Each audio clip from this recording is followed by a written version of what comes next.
Well, welcome back everybody to the Knowledge Hub sessions at the Virtual Travel Retail Expo. After that short break, just to remind you, I'm Martin Moodie, the founder and chairman of the Moodie Davitt Report. And I'm absolutely delighted to be joined live from Paris by a man I know very well and a much respected figure, I should say, in the travel, retail, luxury, and more recently, wines and spirits community. He's the chief executive officer of Moët Hennessy, Mr. Philippe Schaus.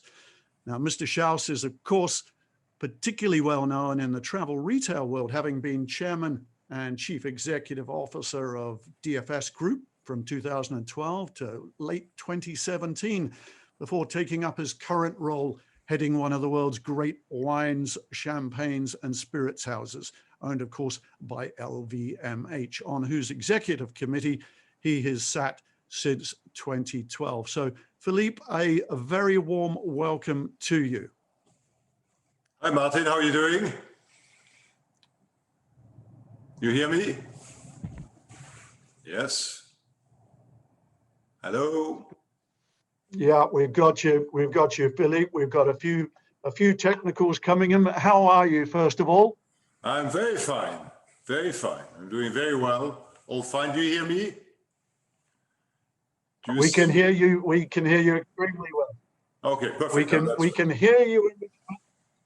We can hear you and we can see you, Philippe. The one thing we can't do in the current climate is to be with you. So let's kick things off. Philippe, although we've talked, of course, I haven't actually seen you since 2017. So it's great to catch up, albeit virtually.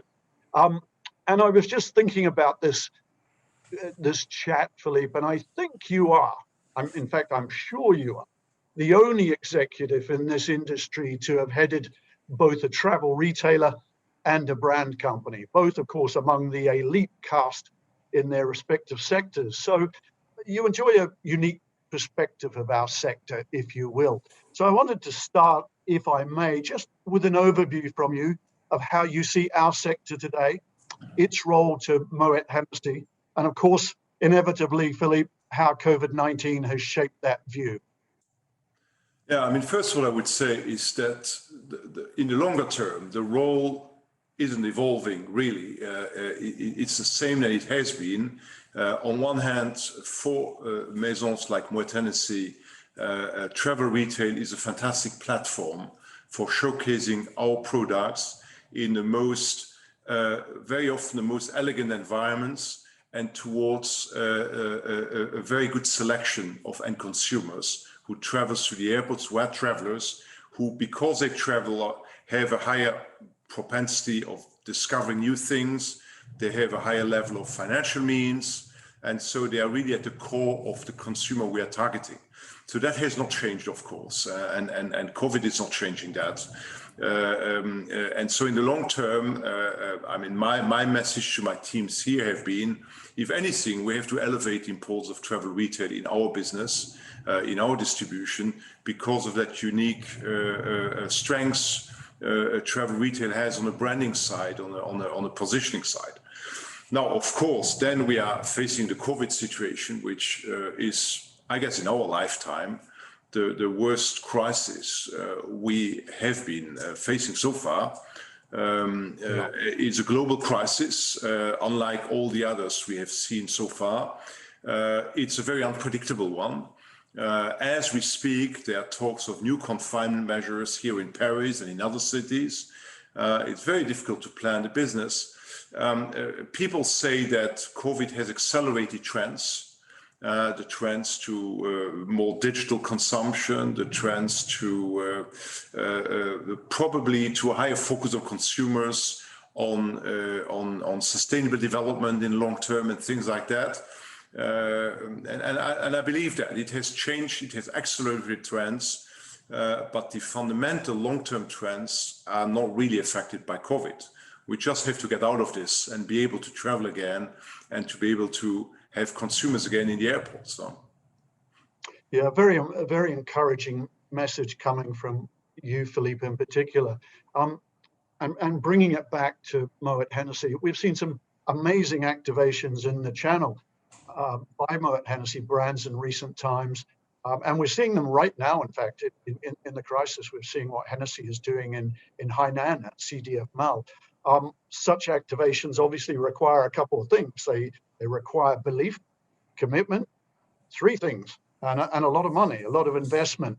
You are probably telling me, therefore, I think that those beliefs, that commitment, it may have been shaken by this crisis, but not undermined. No, look, our long-term mission as Moët Hennessy is to craft experiences for our customers, for the end consumer. So we are very much consumer-led. And if we have the opportunity to be in places in which consumers circulate, and that can be the cases for travel retail locations in malls, in airports, but also just in department store. I mean, as we speak, we have a very nice exhibition in Selfridges in London, as an example, and many more. So we just believe that having a bottle on a shelf is just not good enough. We want to do more. We want to tell a story. We want to engage with the consumer, and this is probably something which is going to become more and more important in the future.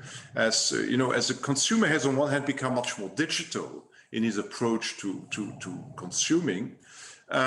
It will be conversely even more important that in the physical interactions of the consumer with our product, we go much beyond the physical product to an interaction, to human interaction, to a sharing of an experience, to messaging across and all that, so that we get this balance right between online and offline shopping, experiencing, etc. All right, Philippe, you've, as I said, you've had these dual roles. Fascinating, I think, to hear your perspective about the contrasting challenges in running two such great businesses. But knowing you as I do, I suspect it's not so much about the differences, it's about the common principles you apply to both leadership roles. But just talk us through that. Well, look, there's commonalities and differences, obviously. The commonality is, of course, in each case, you have to run international teams who are focusing on the global consumer, who understand the global consumer, who get out of the office to see the consumer, and who find ways for the companies, the brands, to engage with that consumer.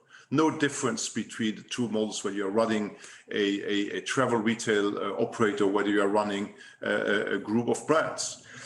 Leadership is the same. I mean, you have to give your teams a vision. Where is it going? What is our ultimate goal? What is the direction we're taking? Give a sense to what you do. Why are we doing what we do? What is the purpose? So these are the commonalities. And it's when it comes to difference I mean, basically, as a travel retail operator, your objective is to create an ecosystem, be it in an airport or be it in a freestanding department store mall. Create an ecosystem which will entice the consumer, but will also allow you to convince the brands to join you in that ecosystem. Because if you do a great job in terms of creating a nice new location, but you haven't convinced the brands to join you, well, you have no offer. And then, of course, that ecosystem has to also please your partner in the distribution side. So maybe it's the airport operator who also wants to see his benefit in this system, or the other partner could be a travel agent.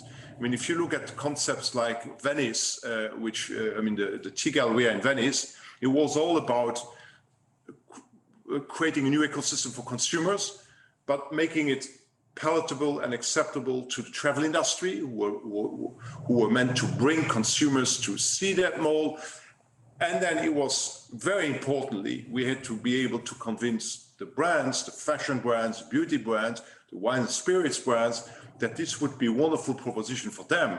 So you're really haggling with all these sides and trying to find a way to create something which is strong enough to please everybody. And of course, if you are in a very important airport, or if you're an incredible tourist destination, it's far easier than if you are in a completely new place, which is not yet that destination.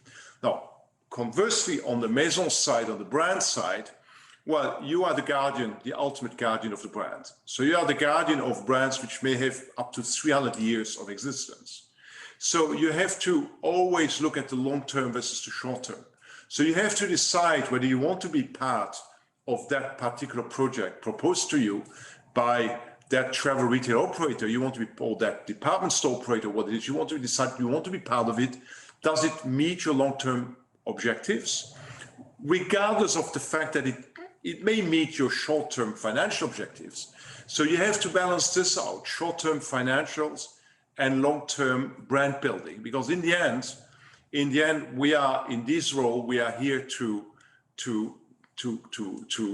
be the guardian of these brands and to make sure that in 50 years, in 100 years, people are still going to want to desire these brands, to consume that.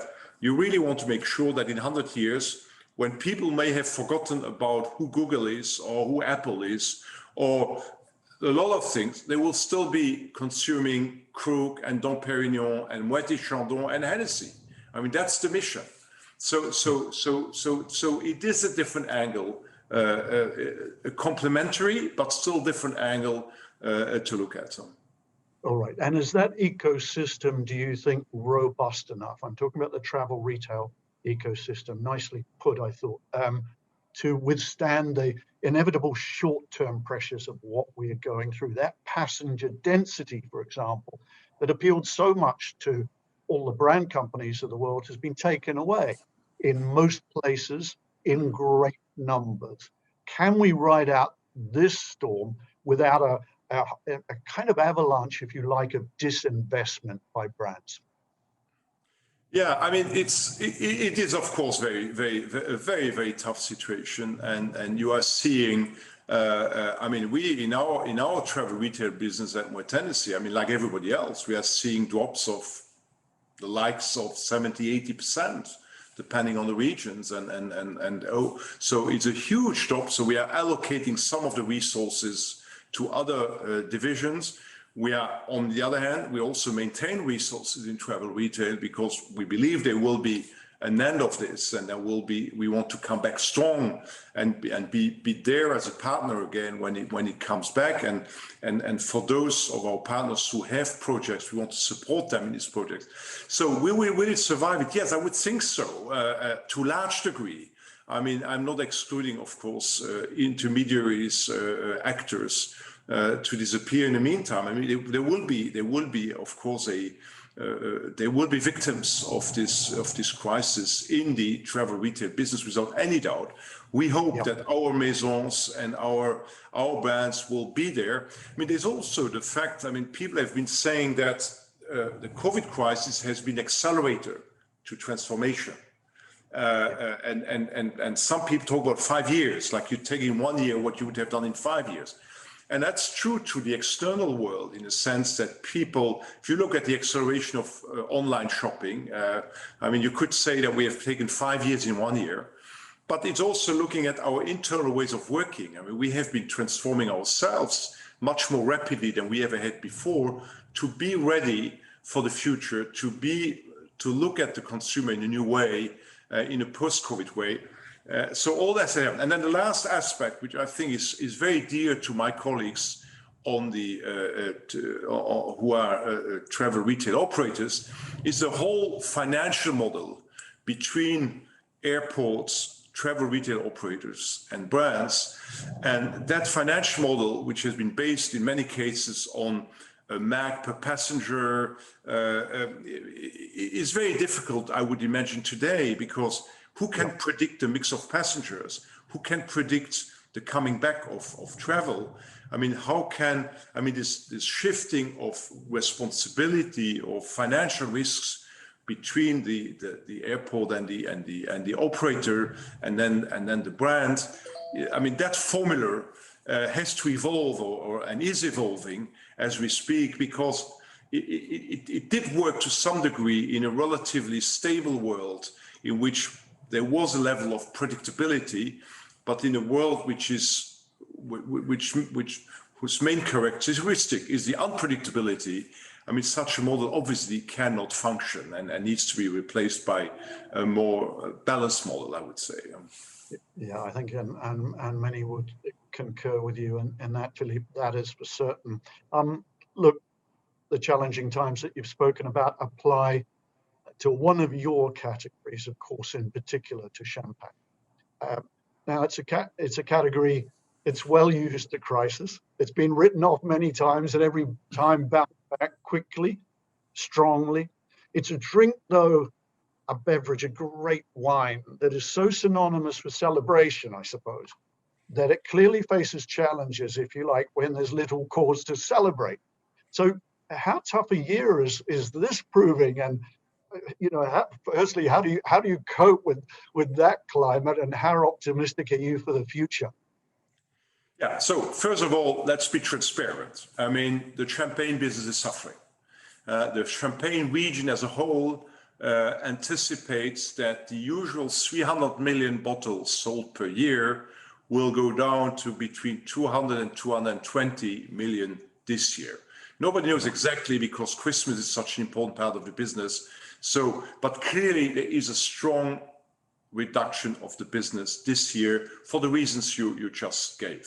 Celebrations, marriages, the nightlife, all these high-end restaurants having less customers. I mean, all these reasons impact the champagne business. So that's one thing. But on the positive side, what can I say about champagne? First of all, the overall champagne volume, even at 300 million bottles, it's very, very small. It's very small. I mean, French people consume about 3 bottles per year, but the rest of the world consumes far less than 1 bottle per year. So if you just look at the wealthy individuals throughout the world, the high net worth individuals around the world, and you compare this with the 300 million bottles, you realize that there are not many bottles which need to be consumed per customer there or per potential customer. So champagne is a very elitary category which is touching a consumer of a certain level of wealth and culture. That consumer, in terms of number, is growing. I would say is growing as the number of traveling consumers is growing over the long term. People who want to discover things, people who have a certain wealth, people who are curious. So I think that champagne represents in this category of sparkling wines a very small percentage. So from all these points of view, I would say champagne has very nice years in front of it. It will never grow more than 300 million bottles. It may be 320, but there's a limitation, as you know, because of the appellation. But the champagne, the liquid, the champagne per se, is getting better and better because we are being. The paradox is that we are having the last years have been all very good years, possibly due to some climate evolution, and in particular 2020 will be very good vintage when 2019 was already good vintage, and so on. So I'm positive on the long term on champagne. It is a key category for high-end wine and spirit retailing, like the one we find in airports. And yes, this year will be difficult, and is difficult because it is a product which is linked to a celebration. And yes, admittedly, we are not so much celebrating this year. I think there'll be an awful lot of your product drunk on December 31st this year, though, Philippe. We'll all be saying goodbye to 2020 with great relish, I suspect. Philippe, I know you've got to rush to a meeting, so we're going to let you go. Thanks so much for being with us. You know, via the wonders of this format, we're going out to an industry worldwide, from chairman to shop floor, countries all around the world, and anyone who can't see it because of time zone, they can dip in and watch you on demand. So it's a very diverse audience. If I just ask you to close out with a single message to people around the world, what would it be? Yeah, my message is really a message of sympathy to the travel retail industry, which is suffering a lot, and to tell them, hold strong. It's going to come back. The business is going to come back. You have to lower your costs right now. You have to be in survival mode. But the business, I promise you, will come back. It will come back when we have either a vaccine or a good treatment of COVID. People want to travel. It's something natural. It's almost a human need to go out and see new places and discover things. So you will benefit from that, and it will come back. Hold strong with this. We keep optimistic, and we from the industry, of course, we are there to support you and to accompany you in all the projects we're going to do in the future. So all the best to all of you. All right, very nice message, Philippe. Philippe, thanks so much for being with us. I look forward to sharing a glass of one of your wonderful products we have with you to do sometime that. soon. All right, let's do that. In the meantime, stay safe and take care. Philippe Schaus, thank you so much for your time. Thanks, Martin.